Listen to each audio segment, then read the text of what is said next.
পৃথিবীর সুস্থতার সাথে আমাদের প্রত্যেক শিশুর সুস্বাস্থ্য এবং ভবিষ্যৎ সম্ভাবনার গভীর সম্পর্ক রয়েছে। যে শিশু এখন জন্ম নিয়েছে এবং আগামীতে যে মায়ের গর্ভে শিশু জন্ম নিবে, তাদের উপর জলবায়ু পরিবর্তনের প্রভাবে কোন কোন রোগের বিস্তার বাড়তে পারে তা চিহ্নিত করা প্রয়োজন। সুপ্রিয় শ্রোতা, আপনারা যারা আমাদের কথা শুনছেন, সবাইকে শিশু ও নারী উন্নয়নে সচেতনতামূলক কার্যক্রমের আওতায় ম্যাগাজিন অনুষ্ঠান জীবনের জন্য থেকে শুভেচ্ছা। আজকের পর্ব জলবায়ু পরিবর্তনে শিশুদের রোগবালাই ও করণীয়। এই অনুষ্ঠান প্রতি শনিবার সকাল 10:05 প্রচারিত হচ্ছে ইউনিসেফের সহযোগিতায় বাংলাদেশ বেতার কক্সবাজার কেন্দ্র থেকে FM 100.8 মেগাহার্টজে। রেডিওতে এবং মোবাইল ফোনে শুনতে টিউন করুন FM 100.8 মেগাহার্টজে।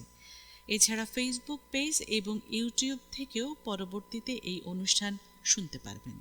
প্রিয় শ্রোতা, জলবায়ু পরিবর্তনে শিশুদের রোগবালাই ও করণীয় নিয়ে আমাদের আজকের আয়োজনমালায় থাকছে জলবায়ু পরিবর্তনে শিশুদের রোগবালাই ও করণীয় নিয়ে কমিউনিটি থেকে ধারণকৃত বিভিন্ন মানুষের মতামত ভক্স পপ, জলবায়ু পরিবর্তনের প্রভাব কিভাবে শিশুদের ক্ষতিগ্রস্ত করছে সেই জানা অজানা দিক নিয়ে সংবাদচিত্র, নিউজ রিল ও গল্প, করণীয় এবং জরুরি বার্তা।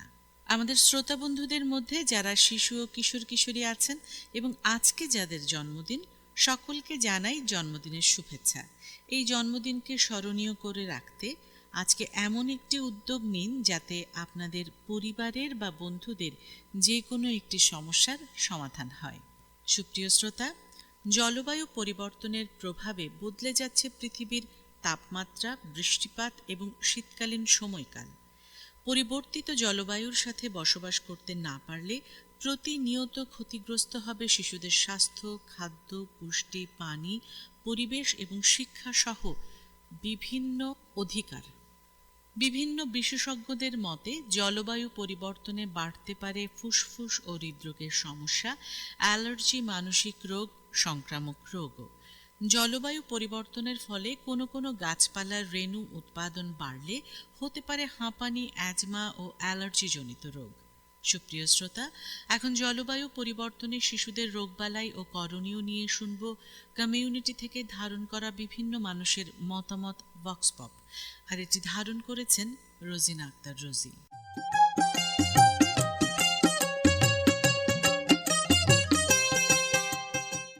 জানতে চাচ্ছি একজন 10 থেকে 14 বছর বয়সী শিশুর মায়ের কাছ থেকে যে এই যে কক্সবাজারে খুব বৃষ্টির মধ্যে তার শিশুর কোন ধরনের শারীরিক সমস্যা দেখা গেছে, স্কুল বেশি বন্ধ করতে হয়েছে কিনা ইত্যাদি।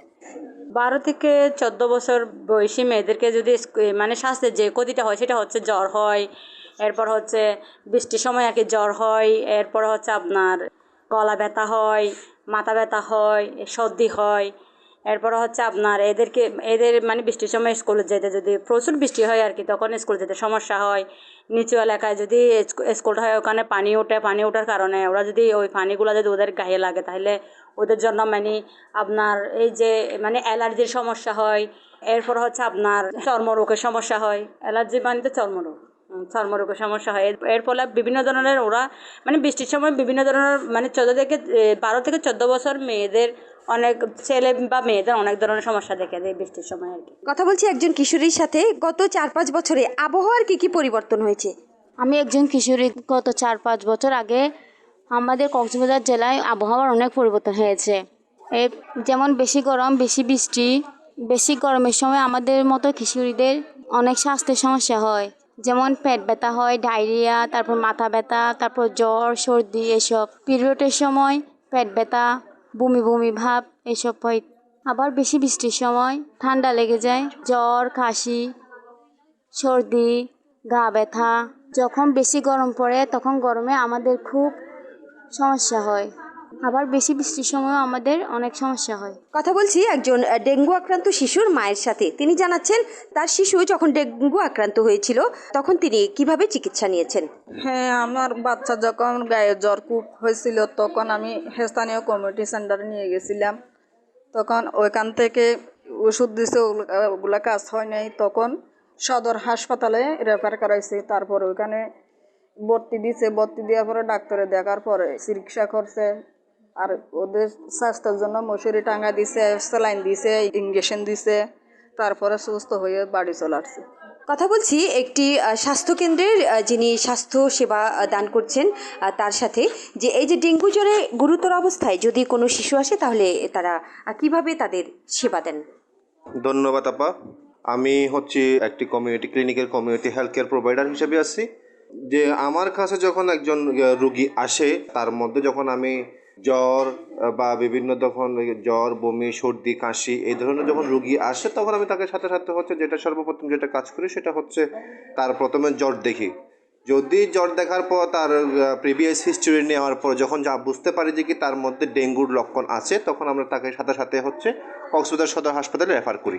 একজন গর্ভবতী নারী হিসেবে অতিরিক্ত গরমের সময় আমার অনেক শারীরিক সমস্যা হতো, যেমন মাথা ব্যথা, বমি ভাব, পেট ব্যথা, ডায়রিয়া, খাবারে অরুচি, ঠিকমতো খেতেও ঘুমাতে পারতাম না, গরমে খুব ক্লান্ত লাগতো। আবার বেশি বৃষ্টিপাতের সময় ঠান্ডা লেগে জ্বর, সর্দি, কাশি, বুকে ব্যথা, নিঃশ্বাস নিতে কষ্ট হতো, শরীর ব্যথা করত। তবে আমি সব সময় চিকিৎসকের পরামর্শ মেনে চলতাম, তাই বেশি সমস্যা হয়নি। এছাড়াও আমার অতিরিক্ত গরমের সময় গায়ে কিছু ফুসকুনির মতো উঠত, অনেকটা চর্মরোগের মতো হতো, তবে চিকিৎসা করাতে এগুলাও আবার ভালো হয়ে যায়। প্রিয় শ্রোতা, আপনারা এতক্ষণ মানুষের মতামত ভক্স পপটি শুনলেন।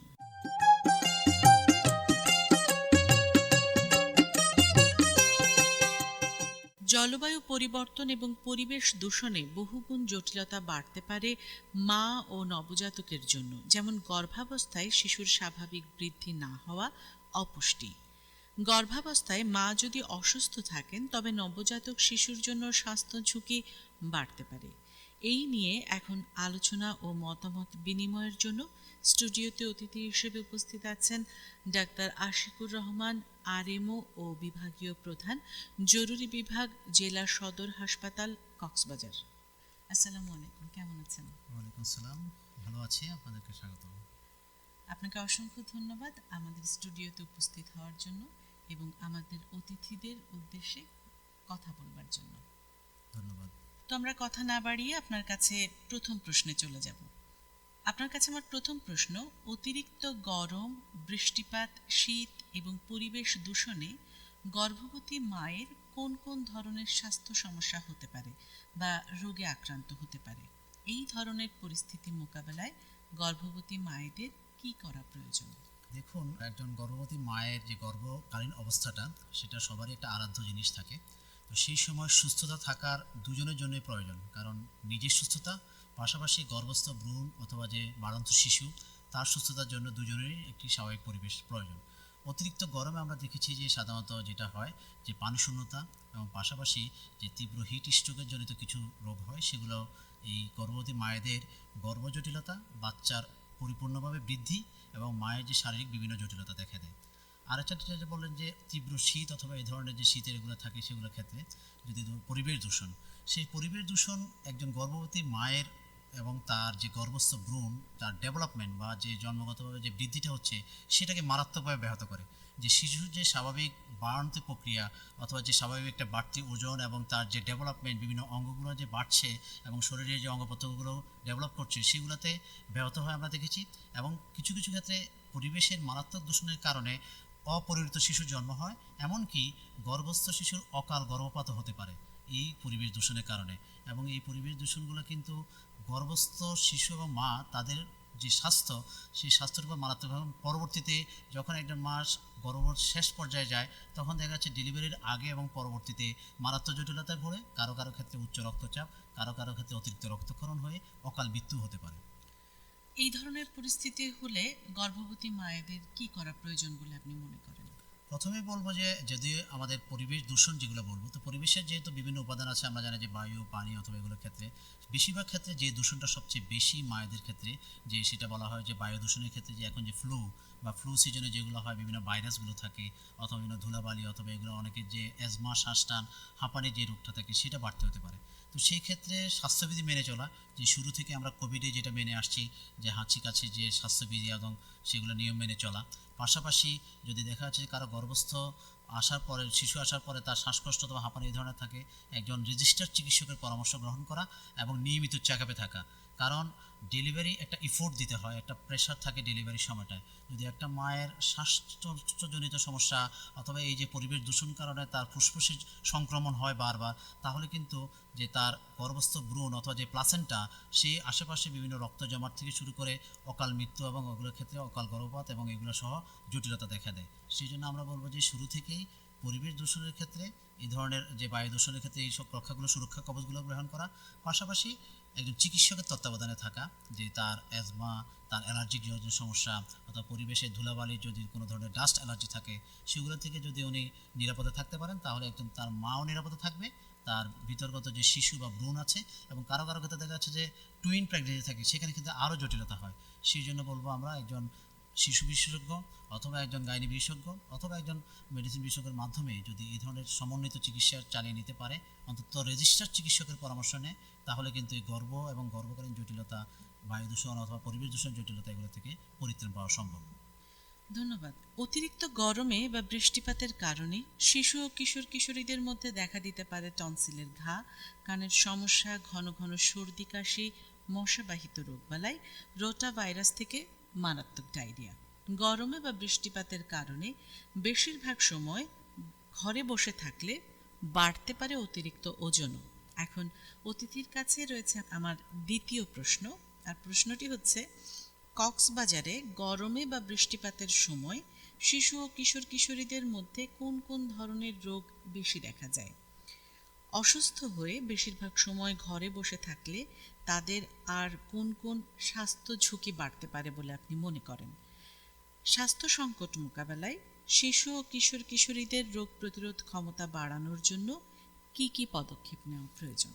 দেখুন, সিজন অথবা যেটা সিজনাল বলে থাকি আমরা, যে অতিরিক্ত গরম অথবা এই যে বৃষ্টিপাত, এগুলোর সাথে মানুষের শরীরে রোগের বিভিন্ন প্রকোপভেদ রয়েছে। তো সেই ক্ষেত্রে শিশু কিশোরদের ক্ষেত্রে যেটা বেশি অ্যালার্মিং আমরা যেহেতু তারা বাইরে আসে অথবা পরিবেশের সাথে নিজেকে খাপ খাওয়ার একটা পরিস্থিতি থাকে, তো সেই ক্ষেত্রে আমরা দেখতে পাচ্ছি যে অতিরিক্ত গরম, এই যে বৃষ্টিপাত, এই সময়ে তাদের মধ্যে ফ্লু জাতীয় যে ভাইরাসগুলো এখন যেটা বলা হয় যে ইনফ্লুয়েঞ্জা অথবা যে বিভিন্ন ফ্লু, সর্দি, কাশি, জ্বর, যেগুলো মাথা ধরা, এগুলো সহ থাকে। তো সেগুলোর ঝুঁকিটাই সংক্রমণের ঝুঁকি বাড়ছে, পাশাপাশি তাদের মধ্যে ফুসফুসের সংক্রমণ, এই সংক্রমণটা বেড়ে যায়। তো সেই ক্ষেত্রে আমরা বলবো যে হ্যাঁ, যখন এই যে ঋতু বদলের যে পালা বদল, যে ঋতু পরিবর্তনের সেই সময়টাতে, বিশেষ করে শীতের আগমনে যে বার্তা আসছে, সে তার আগে আগে শিশু কিশোরদের ক্ষেত্রে একটু সাবধানতা হতে হবে, যে তাদেরকে যে সকালবেলা যে বলা হয় যাকে, যে খুব ঠান্ডা গরম যে একটা তারতম্য হয়, সেই সময় যেন অতিরিক্ত ঠান্ডা না লাগে, সেই জন্য অভিভাবকদেরকে খেয়াল রাখতে হবে। পাশাপাশি তাদেরকে স্বাস্থ্যবিধি মেনে চলা, এবং যে সন্ধ্যা অথবা যে সময়টাতে তারা, এখন কিছু কিছু এই পরিবেশে আমরা দেখতে পাচ্ছি যে কুয়াশা ধুলোবালি আসছে, সেই সময়টাতে মাস্ক ব্যবহার করা, হাত পা ধোয়া যেগুলোর ক্ষেত্রে আছে, সেগুলো যদি স্বাস্থ্যবিধি মেনে চলে তাহলে কিন্তু শিশু কিশোররা একটা ঝুঁকি থেকে বেঁচে থাকতে পারে। দ্বিতীয় ক্ষেত্রে আমরা বলতে পারি যে হ্যাঁ, অসুস্থতা হওয়ার পরে অনেকেই যে দেখা যাচ্ছে যে কোনো ধরনের অবহেলা করে বাসায় বসে থাকছেন, চিকিৎসকের শরণাপন্ন হচ্ছেন না। তো সেই ক্ষেত্রে দেখা যাচ্ছে যে অসুস্থতাকালীন সময়ে যে আমাদের শরীরে রোগ প্রতিরোধ ক্ষমতা বা ইমিউনিটি যেটা বলি, সেই জিনিসটা একটু কম থাকে। যদি আমরা একদম নিশ্চুপ হয়ে বাসায় বসে থাকি তাহলে কিন্তু আমাদের রোগ প্রতিরোধ ক্ষমতা আরও বেশি দুর্বল হয়ে পড়ে। তো সেই ক্ষেত্রে কিছুটা কার্যক্রম থাকা, যেটা ফাংশনিং থাকা, এবং নিজেকে পুষ্টিকর খাবার গ্রহণ করা, এবং সেগুলোর মাধ্যমে আমরা নিজেদেরকে সচল রাখতে পারি। পাশাপাশি যদি দীর্ঘমেয়াদী কেউ বসে থাকে, দেখা যাচ্ছে যে এই সিজন অথবা এগুলো থেকে, যেটা আমাদের এই কালচারে দেখতে পাচ্ছি যে ইয়াং জেনারেশন অথবা শিশু কিশোরদের মধ্যে, তাদের মধ্যে মুটিয়ে যাওয়া, স্থূলতা বৃদ্ধি পাওয়া, এবং এগুলোর কারণে বিভিন্ন জটিলতাগুলো হচ্ছে, সেগুলো কিন্তু আমাদেরকে খেয়াল রাখতে হবে। ধন্যবাদ। জলবায়ু পরিবর্তনের কারণে যেসব অঞ্চলে মশা, মাছি ও অন্যান্য কীটপতঙ্গের মাধ্যমে রোগ ছড়ায়, সেই রোগের প্রকোপ বাড়তে পারে। মশাবাহিত রোগ, ম্যালেরিয়া, ডেঙ্গু ও চিকুনগুনিয়ায় আক্রান্ত হচ্ছে অনেকেই এখন অতিথির কাছে রয়েছে আমার তৃতীয় প্রশ্ন, আর প্রশ্নটি হচ্ছে, জ্বরে আক্রান্ত হলে অনেকেই শিশুদের নিয়ে ডাক্তারের কাছে বা রক্ত পরীক্ষা করতে যান না। এই অবস্থায় জ্বর হলে রোগীর অবস্থা অনেক গুরুতর হয়ে যায়। বর্তমানে ডেঙ্গুর পরিস্থিতিতে শিশুদের জ্বর হলে কি করা প্রয়োজন? ধন্যবাদ। আমরা বলবো যে শিশু কিশোরদের ক্ষেত্রে খুবই এবং শিশুদের ক্ষেত্রে এখানে অ্যালার্মিং হওয়া অতীব জরুরি। কারণ যেহেতু জলবায়ু পরিবর্তন অথবা এগুলোর কারণে আমরা পরিবেশের অংশ হিসেবেই আমাদেরকে যে কীটপতঙ্গ অথবা এগুলোর বাহিত যে রোগগুলো সেগুলো বাড়ছে। তো এই ক্ষেত্রে এই সিজনে অন্তত বলবো, ডেঙ্গু সিজনে যেখানে আমরা দেখছি যে সারা দেশে প্রায় 1000-এর বেশি অনাকাঙ্ক্ষিত মৃত্যু ঘটেছে এবং কক্সবাজারে আমাদের সদর হাসপাতালে প্রায় 70 জনের বেশি রোগী ভর্তি আছে, এর মধ্যে অনেকেই শিশু আছে।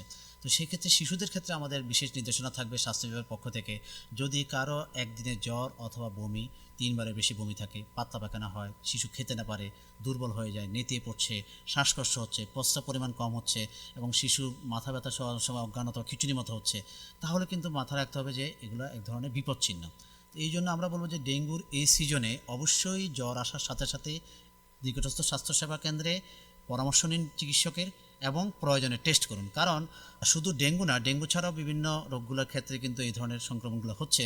কিন্তু ডেঙ্গু নিয়ে আমাদের সবচেয়ে বড় অ্যালার্মিং যে অনেক সময় দেখা যাচ্ছে যে বিপদচিহ্ন দেখা যাওয়ার আগে শিশুদের ক্ষেত্রে, যেহেতু তারা তাদের অনুভূতিটা প্রকাশ করতে পারে না, রোগের সব কিছু প্রকাশ করতে পারে না, তারা সহজেই কাবু হয়ে যাচ্ছে এবং ক্ষতির সম্মুখীন হচ্ছে। আমরা ইদানিং দেখতে পাচ্ছি যে সদর হাসপাতাল অথবা সারা দেশে যারা রোগীগুলো বেশি খারাপের দিকে যাচ্ছেন তাদের ক্ষেত্রে দেখতে পাচ্ছি তাদের মূল কারণ হচ্ছে যে দেরিতে হাসপাতালে আসা বা দেরিতে চিকিৎসকের শরণাপন্ন হওয়া। সেটা কখনোই কাম্য না।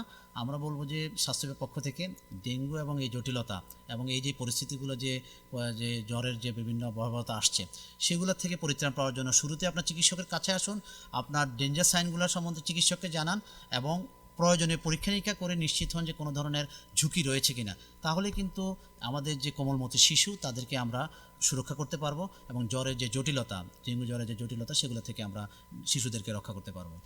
ধন্যবাদ এই সময় উপযোগী চমৎকার তথ্যের জন্য। আশা করছি আমাদের শ্রোতা বন্ধুদের অনেক উপকারে আসবে। প্রিয় শ্রোতা, বর্তমানে কক্সবাজারের গরম ও বৃষ্টিপাতের পরিস্থিতির মধ্যে গর্ভবতী মা ও শিশু তাদের স্বাস্থ্য সুরক্ষা কিভাবে নিশ্চিত করছে তা নিয়ে শুনব তাদের জানা অজানা দিক নিয়ে গল্প ও সংবাদচিত্র। মাঠ পর্যায় থেকে তা ধারণ করেছেন ইশরাত জাহান সুমাইয়া।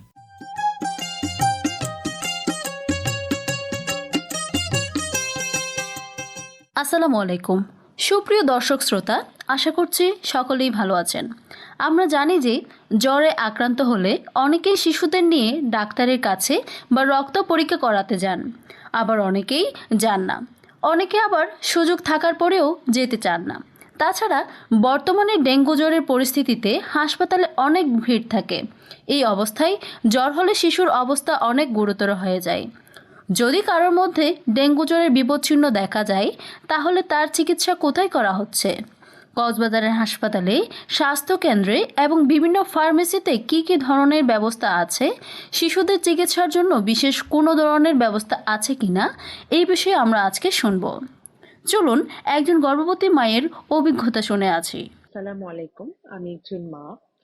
আজকে আমি আমার শিশু যখন আমার গর্ভাবস্থায় ছিল তখন কিভাবে আমি নিজের টেক কেয়ার করতাম, যখন আমার অনেক বেশি গরম লাগতো তখন কি করতাম, এবং সর্বোপরি আমি বিষয়গুলো একটু আজকে শেয়ার করব। তাহলে প্রথমেই বলি আমি যখন গর্ভাবস্থায় ছিলাম তখন আমি নিজেও সাধারণত প্রথম মা, তখন তখন আমি আসলে বুঝতাম না কিভাবে কি করতে হয়। কিন্তু আমি অনেকটা সময় হেল্প নিয়েছি আমার যারা অনেক জানে, অথবা আমরা ইদানিং সোশ্যাল মিডিয়ায় অনেক কিছু দেখে থাকি কিভাবে কি করতে হয়। তো আমিও অন্যদের চেয়ে ব্যতিক্রম কোনো কিছুই করিনি। আমি যা শিখেছি, যা জেনেছি তাই আমার ক্ষেত্রে প্রয়োগ করতে চেষ্টা করেছি। যেমন যখন অনেক গরম লাগতো আমার, অথবা যখন দেখতাম আমার ডিহাইড্রেশন হচ্ছে, তখন অনেক বেশি পানি খেতাম, ফলমূল খেতাম।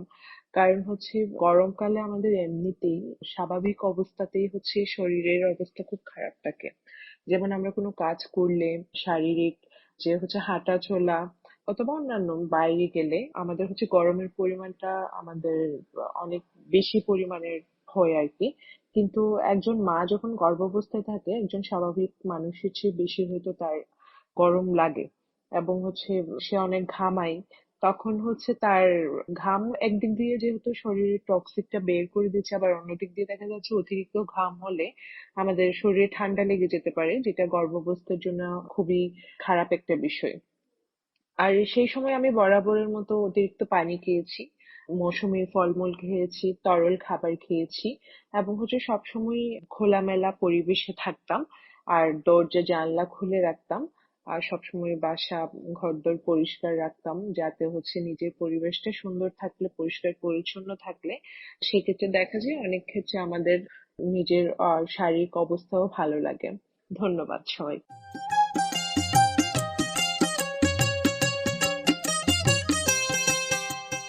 সুপ্রিয় শ্রোতা, জলবায়ু পরিবর্তনে শিশুদের রোগবালাই ও করণীয় নিয়ে শুনব আমাদের স্টুডিওতে উপস্থিত বিশেষজ্ঞের পরামর্শ ডক্টর আশিকুর রহমান আরএমও ও বিভাগীয় প্রধান, জরুরি বিভাগ, জেলা সদর হাসপাতাল, কক্সবাজার, তার কাছ থেকে। আমরা সাধারণত এই যে শিশু কিশোরদের যে স্বাস্থ্যের ক্ষেত্রে বলে থাকি যে গরম অথবা এই যে শীত অথবা যেটা আমাদের বৃষ্টিপাত বালায়, সাধারণত শিশুদের ক্ষেত্রে আরেকটা জিনিস বিশেষভাবে উল্লেখযোগ্য, যখনই এই ধরনের গরম অথবা থাকে তখন শিশুদের এক ধরনের ডায়রিয়া হয়ে থাকে। সাধারণত 9 মাস থেকে 11 থেকে 12 মাস বয়সের বাচ্চাদের ক্ষেত্রে সবচেয়ে বেশি প্রকোপ দেখা যায় এটা, যে রোটাভাইরাস ডায়রিয়া, যে দেখা যাচ্ছে যে বাচ্চার অনবরত 8 থেকে 20 বার অথবা আরও বেশি 30 বারের বেশি পাতলা পায়খানা হয়ে বাচ্চা খুব দুর্বল হয়ে যাচ্ছে, কিন্তু সাধারণত পানি। তাহলে সেই ক্ষেত্রে সাথে যদি জ্বর থাকে, পায়খানার সাথে যদি রক্ত যায়, প্রস্রাবের পরিমাণ কমে যায় এবং বাচ্চা খিটখিটে মেজাজ হয়ে যায় এবং দুর্বল হয়ে যায়, নেতিয়ে পড়ে, তাহলে সেই ক্ষেত্রে বাসায় যে স্বাভাবিক খাবার সেটার পাশাপাশি আমরা বলবো যে ওরসালাইন পাশাপাশি এবং সাথে আপনি একজন শিশু বিশেষজ্ঞ অথবা সদর হাসপাতাল অথবা নিকটস্থ স্বাস্থ্যকেন্দ্রে দ্রুত রেজিস্টার চিকিৎসকের শরণাপন্ন হন, কারণ এই রোটা ভাইরাস যে ভবিষ্যতে বিভিন্ন জটিলতা করে থাকে এবং বাচ্চাদের যে শিশু মৃত্যুর অন্য একটা কারণ কিন্তু হয়ে থাকে। তো সেই জন্য আমরা বলবো যে এই যে বৃষ্টিপাত এবং গরম, এই সময় শিশু কিশোরদের ক্ষেত্রে অভিভাবকদেরকে একটু বেশি নজর দিতে হবে এবং অভিভাবকদেরকে সচেতন হতে হবে এখানে, যে শুরুতেই যদি আমরা রোগের যে প্রকোপটা থেকে জানতে পারি এবং রোগের যে বিভিন্ন বিপদচিহ্নগুলো বলে থাকি সেগুলো যদি আমরা জানতে পারি, তাহলেই কিন্তু আমরা নিজেদের শিশুদেরকে সুরক্ষা করতে পারবো। পাশাপাশি সরকার নির্ধারিত মূল্যে সরকারি প্রতিষ্ঠানে যে টেস্টগুলো করা হয়ে থাকে সেগুলোর সুযোগ সুবিধা নেওয়া যায় এবং প্রয়োজন অনুসারে যদি চিকিৎসক বা বিশেষজ্ঞ পরামর্শ দিয়ে থাকেন যে ভর্তি প্রয়োজন, সেক্ষেত্রে ভর্তি প্রয়োজন হয়ে রোগীকে প্রয়োজনীয় চিকিৎসার মাধ্যমে কিন্তু শিশুদের স্বাস্থ্য সুরক্ষাটা নিশ্চিত করা যায়। সেই জন্য আমাদের এই ডেঙ্গু সিজনে অন্তত কক্সবাজারবাসী এবং যারা এখানে শিশু কিশোরদের ক্ষেত্রে তাদের বিশেষ বার্তা থাকবে, জ্বর আসা মাত্রই পরীক্ষা করুন, ডেঙ্গু টেস্ট এক্সক্লুড করুন। ডেঙ্গু টেস্ট করার পরে যদি অন্যান্য ভাইরাস অথবা অন্যগুলো থাকে তাহলে সেখানে এত বেশি তটস্থ হওয়ার প্রয়োজন নেই। আমাদের চিকিৎসক টিম অথবা বিশেষজ্ঞ টিম অথবা আমাদের যে রেজিস্টার্ড চিকিৎসক, তারা সকলেই প্রশিক্ষণপ্রাপ্ত এবং তারা জানে যে কীভাবে একজন শিশুর চিকিৎসা করতে হয়। পাশাপাশি মা বাবা এবং পরিবারের সদস্যদেরকে শিশুদের রোগবালাই নিয়ে কখনোই অবহেলা করা উচিত নয়, সেটা আমাদের বার্তা থাকবে। এবং একজন রোগ হওয়া অথবা জ্বর হওয়ার সাথে সাথেই চিকিৎসকের শরণাপন্ন হওয়ার জন্য আমাদের স্বাস্থ্য বিভাগ থেকে আমরা তাগাদা বা জোর তাগিদ দিচ্ছি। ধন্যবাদ ডক্টর আশিকুর রহমান, আরএমও ও বিভাগীয় প্রধান, জরুরি বিভাগ, জেলা সদর হাসপাতাল, কক্সবাজার, আমাদের স্টুডিওতে উপস্থিত হয়ে আমাদের শ্রোতা বন্ধুদের উদ্দেশ্যে আপনার মূল্যবান মতামত এবং পরামর্শ তুলে ধরবার জন্য। ধন্যবাদ আপনাদেরকেও, ধন্যবাদ সকলকে। সুপ্রিয় শ্রোতা, বাংলাদেশ বেতার কক্সবাজার ফেসবুক পেজে অনুষ্ঠান সম্পর্কে সুনির্দিষ্ট মতামত জানাতে পারবেন। আর কমিউনিটি পর্যায়ে আমাদের কিশোর কিশোরী শ্রোতা ক্লাবের সদস্যরাও সরাসরি অনুষ্ঠান সম্পর্কে তাদের মতামত জানাতে পারবেন। যারা অনুষ্ঠানটি শুনছেন এবং তথ্য দিয়ে সহায়তা করেছেন তাদের প্রত্যেককে জানাই আন্তরিক ধন্যবাদ। সুপ্রিয় শ্রোতা, আজকের মতো এখানেই বিদায় নিচ্ছি। সকলের সুস্থতা কামনা করে শেষ করছি আমাদের আজকের পর্ব, জলবায়ু পরিবর্তনে শিশুদের রোগবালাই ও করণীয়। ম্যাগাজিন অনুষ্ঠান জীবনের জন্য প্রচারিত হচ্ছে ইউনিসেফের সহযোগিতায় বাংলাদেশ বেতার কক্সবাজার কেন্দ্র থেকে FM 100.8 মেগাহার্টজে। পরবর্তী পর্ব নতুন কোনো বিষয়ে প্রতি শনিবার সকাল 10:05 শোনার আমন্ত্রণ রইল। শ্রোতা বন্ধুরা, জানিয়ে রাখি আজকের অনুষ্ঠানটি গ্রন্থনা ও উপস্থাপনায় ছিলাম আমি সোহানা ইসরাত, রেকর্ডিং ও সম্পাদনা মংখিউ মার্মা, তত্ত্বাবধানে মোহাম্মদ আশরাফ কবির। অনুষ্ঠানটি প্রযোজনা করলেন কাজী মোহাম্মদ নুরুল করিম।